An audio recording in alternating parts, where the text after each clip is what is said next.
Canon oder wissen. Canon کا مطلب ہے جاننا. کسی شخص، جگہ یا چیز کے بارے میں عمومی طور پر جاننے کے لیے استعمال ہوتا ہے. مثال کے طور پر Das ist mein Bruder. Kennst du ihn? یہ میرا بھائی ہے، کیا تم اسے جانتے ہو؟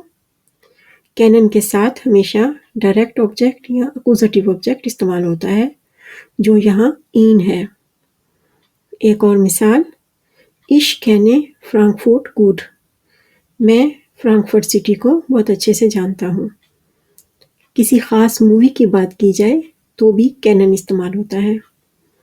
اگلا ورب ہے wissen.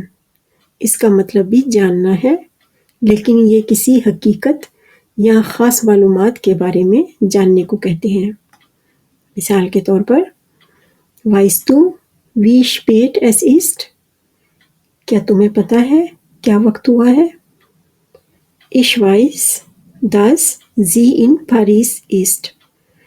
مجھے پتہ ہے کہ وہ پیرس میں ہے. اس کی مشق کرتے ہیں. Julia, ich nicht, wann du kommst. Julia, میں نہیں جانتی تم کب آؤ گی. یہاں خاص معلومات کا ذکر ہے تو wissen آئے گا. Julia, ich weiß nicht, wann du kommst.